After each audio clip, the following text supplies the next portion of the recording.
Uy, en 68 años muchos recuerdos, pero en especial, pues mira, yo creo que tenía 5 años cuando con mi madre vine de la Unión Soviética a España.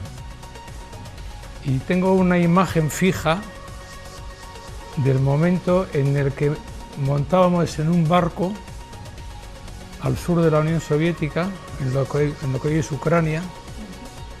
El barco se llamaba Odessa, de eso me enteré después porque me lo comentó mi madre. Entonces esa imagen de un niño de 5 años magnificando un barco lleno de luces, que seguramente luego en la práctica no lo sería tanto, en el que nosotros nos íbamos a montar para meternos en una gran aventura de un largo viaje, pues es algo que se me quedó grabado, es algo que se me quedó grabado en la mente y bueno, pues es una imagen de recuerdo que tengo ahí, que seguramente se irá conmigo el día que yo me muera. Bueno, pues ya estamos de vuelta con todos ustedes y estamos en este lugar donde, bueno, pues volvemos a los recuerdos, volvemos a la infancia. En este lugar, aquí con esta chimenea, que ahora la tenemos pues un poquito más de verano, con esas imágenes veraniegas, en el que intentamos pues profundizar, como en el mar, para llegar al fondo de nuestros invitados. Y hoy tenemos con nosotros, ya lo han visto ustedes en este avance que le hemos emitido, a Vladimir Merino. Nada más que con ese pequeño recuerdo que Vladimir me ha contado, me hace ver que Vladimir tiene una historia súper interesante y que ha tenido una vida que no ha sido fácil, pero que a buen seguro ahora mismo es su mayor bagaje y le ha servido para mucho en la vida. Vladimir, buenas noches. Buenas noches. Una vida especial, la que no sé si dura, bueno, pero especial seguro. Yo creo que la vida para cada cual es especial. Todo el mundo tenemos nuestra propia vida, tampoco hay que exagerar. Es una vida que tiene su fase infantil, su fase juvenil, su fase madura y bueno, en las últimas fases en las que por ahí estoy. Bueno, sí, quizás algo, con algunos matices, algo diferente a lo que puede ser lo presumible, ¿no? Bueno, el hecho de haber nacido en un país que ya no existe, como la Unión Soviética, el hecho de haber hecho con 5 años ese viaje que antes se mencionaba, pues quizás te da algún tipo de peculiaridad, pero luego la vida es la que te va marcando el bagaje y la que te va marcando tu propia personalidad, ¿no? Bueno, yo nací en la Unión Soviética, como decía, un país que ya no existe, fruto de lo que se dio luego en llamar en la historia de España los llamados niños de la guerra. Los niños de la guerra. Mi madre vivía en un pueblo del País Vasco, Rentería. Rentería, cuando se produce el golpe de Estado, aproximadamente la mitad de la población tiene que evacuar huyendo del avance, en aquel caso concreto de los carlistas y los requetés, aliados de Franco, y terminan en Bilbao. De España salen aproximadamente 32.000 niños hacia otros países de Europa que les van dando acogida para protegerles de lo que es la guerra, sobre todo el tema de bombardeos y cosas estas.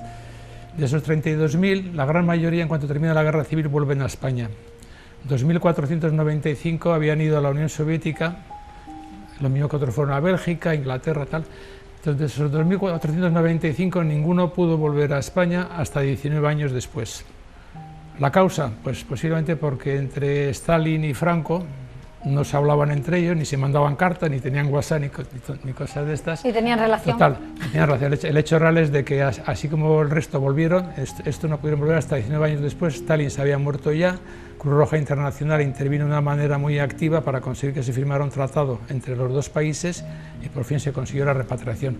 Y en esa repatriación de esos 2.000 y pico niños, que ya no eran tan niños, pues muchos de ellos tuvieron descendencia y parte de esa descendencia es el Vladimir Merino, que aquí está contigo hoy.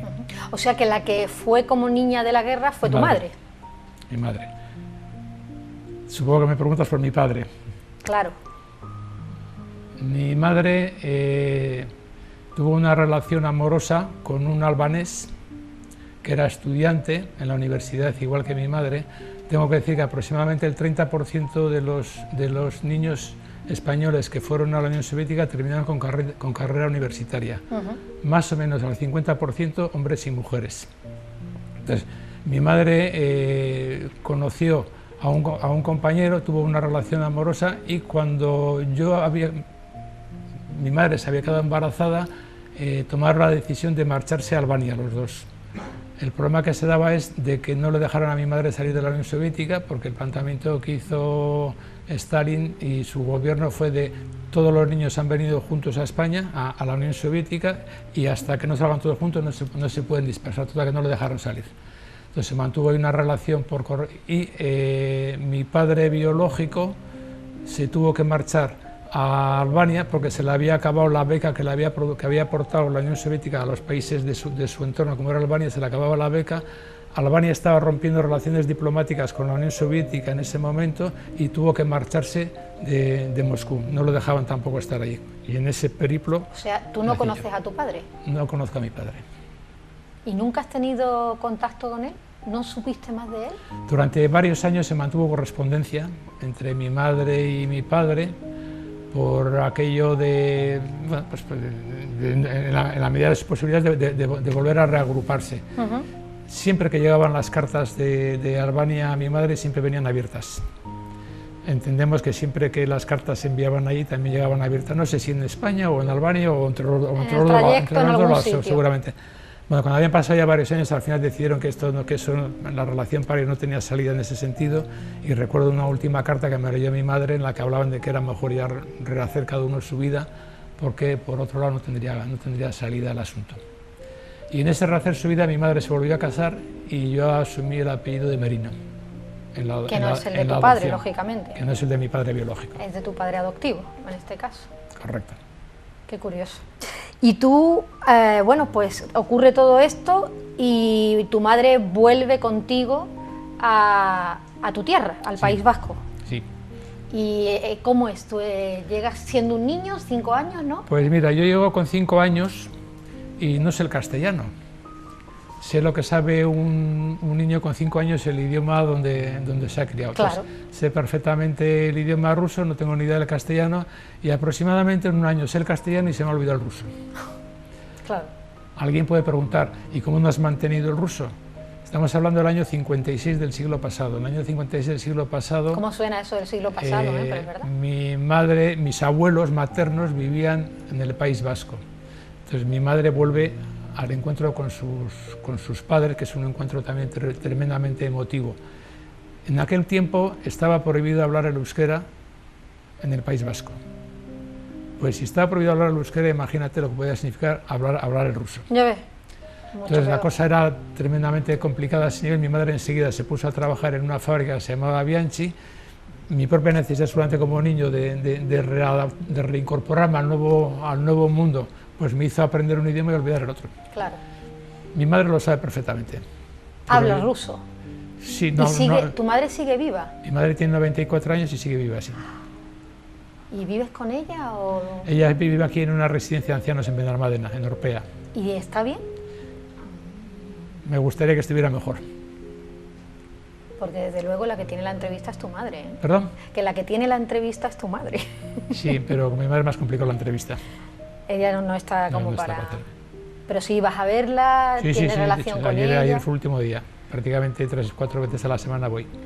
Y ahora está siendo más complicado con el asunto este del coronavirus. Claro, lógicamente. Porque él suele venir a mi casa, pero ahora ya nos han dicho que es mejor que no salga, en fin. Claro. Las cosas estas de este virus que tenemos ahora. De este virus que tenemos, un poquito maligno. ¿Y qué recuerdo tiene ella de aquello?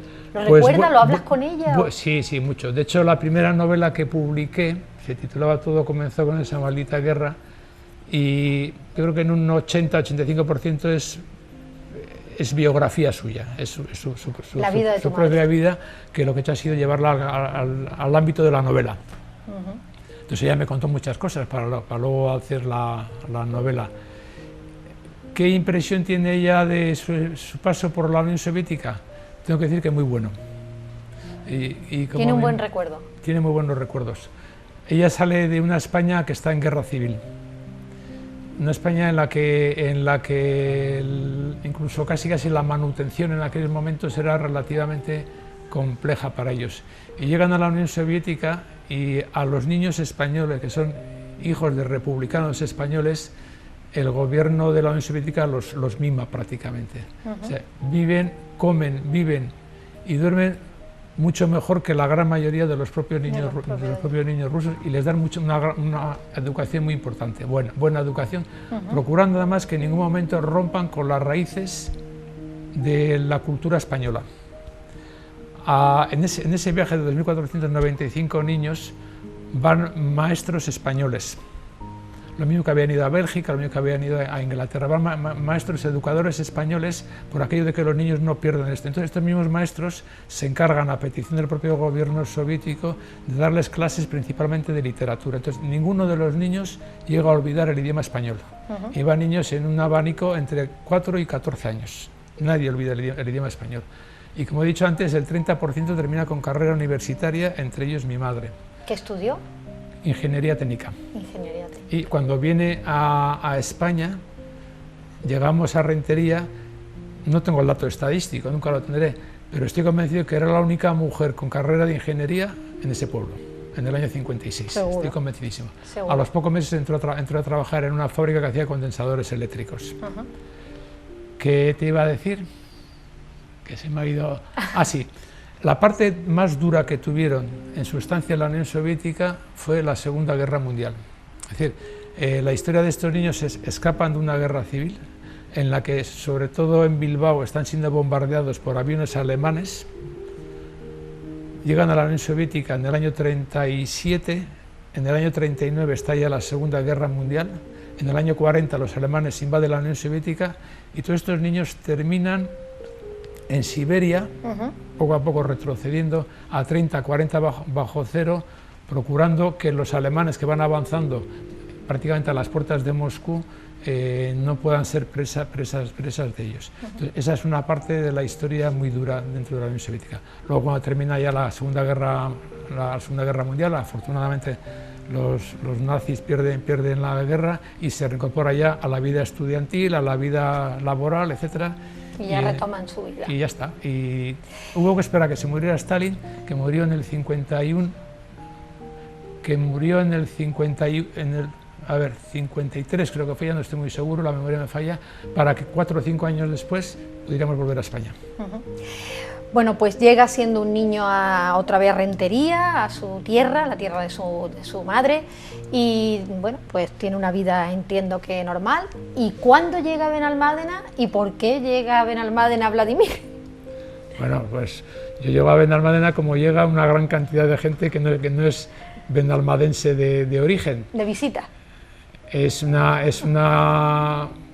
ciudad que está en expansión, como lo está toda la Costa del Sol.